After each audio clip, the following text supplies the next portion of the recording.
Single player versus multiplayer. This debate has been dividing games for years. Some people swear by story-driven adventures. Others think gaming isn't gaming unless you're playing with real people. But in 2025, the conversation is louder than ever. Live service games are collapsing, single-player games are exploding in popularity, and multiplayer burnout is at an all-time high. So today, breaking down both sides of this debate to find out which one actually offers the better experience. Welcome back to the channel. Today we're talking about something every gamer has argued about at least once. Are single player games better than multiplayer games, or are multiplayer games the real future of gaming?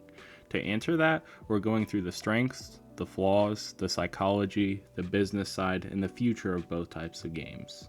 Let's start with the power of a single player game. Why single player games are special. Storytelling and emotional impact. Single player games let you get fully lost in a world. No distractions, no teammates yelling, no timers. It's you and the story. Games like God of War, The Last of Us, Elden Ring, RDR2, and Cyberpunk 2077 hit emotionally in ways multiplayer games can't compete with. They can control the pacing, the music, the camera shots, the dialogue. Everything is designed to make you feel something. Complete control of your experience. You play when you want, you pause when you want, you explore how you want. There's no stress about bad teammates, matchmaking, skill gaps, metas, season resets, and battle pass timers. Single player games respect your time. They're built to let you enjoy the world instead of keeping up with it. Creative freedom for developers. Single player games often take huge creative risks. Developers can build crazy worlds, deep characters, and unique mechanics because they don't have to worry about balancing a competitive environment or monthly updates. It's why we see so many memorable single-player experiences. They're not chasing trends, they're chasing ideas, ownership, and replay value.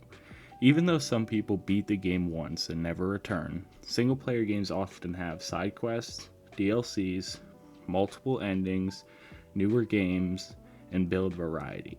And a lot of players replay their favorites because the story sides with them. Into why multiplayer games dominate playtime. They have endless replayability. Multiplayer games don't end. Every match is different, every player acts differently, and you're always learning. That's why people put 1,000 hours into Rocket League, 2,000 hours into Fortnite, 5,000 hours into CS2 or League of Legends. The loop is addicting in a good way. You always feel like you can improve a little more. The social side of gaming. This is something single player just can't match. Multiplayer games let you talk with friends, meet new people, share wins, laugh at dumb plays, and grind together. For a lot of gamers, this is the main reason they play video games. It's not even about the game, it's about the people you're playing with. The competitive drive. Improvement is fun. Climbing ranks is fun. Trying to outplay real players is fun. Multiplayer taps into something very human, the desire to get better. Even casual players love seeing themselves rank up, win more fights, get more consistent, and learn new mechanics. It's a long-term journey that single-player games don't offer in the same way. Live updates and seasonal hype. Multiplayer games feel alive. There are expansions, new maps, new modes, balance patches, meta shifts, and in-game events. This creates constant discussion in content. When a single player game drops, it may trend for a month. A multiplayer game can trend for years. The problems with both sides. Single player problems usually involve, they're usually expensive. Some games are short, no social interaction, and once you finish it, it's done, and there's no meaningful long-term progression. Single player games can be masterpieces, but not every studio can make a masterpiece.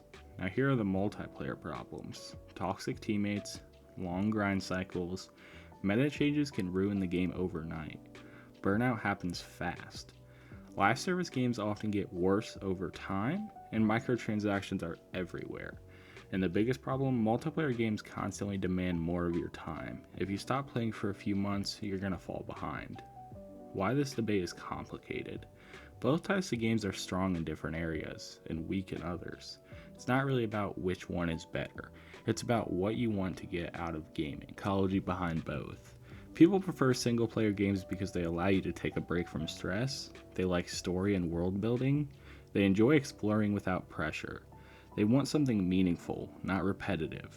They don't like dealing with random teammates. Single player games are more relaxing and more personal.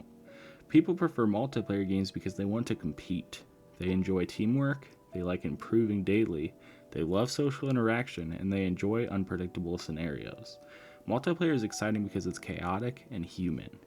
People switch between them because most games actually enjoy both, depending on the day. Some days you want an intense rank session, other days you just want to explore a story without pressure. The future of single player versus multiplayer. Single player gaming is rising again. In the last few years, single player games have won almost every major award. Gamers are getting tired of battle passes, microtransactions, and grind-heavy updates. This has pushed more players back towards story-focused games. Multiplayer gaming isn't going anywhere. Even though live service games are struggling, multiplayer as a whole is still dominant. People love competing, people love playing with friends, and people love games that last years instead of weeks. The future likely won't be one or the other. We're moving into an era where single-player games add optical co-op, multiplayer games add more story, and hybrid experiences become more common. The lines will blur. Gamers want depth and connection, not just one. This is my final take. If I had to choose one, single-player games offer the better quality experience. You get emotion, immersion, creativity, and real storytelling. But multiplayer games offer the better long-term experience. They give you improvement, memories, friendships, and endless play. The truth is, neither one is better in every way. They do different things, and that's exactly why gaming is so diverse today. Let me know in the comments, are you a team single player or team multiplayer, and why?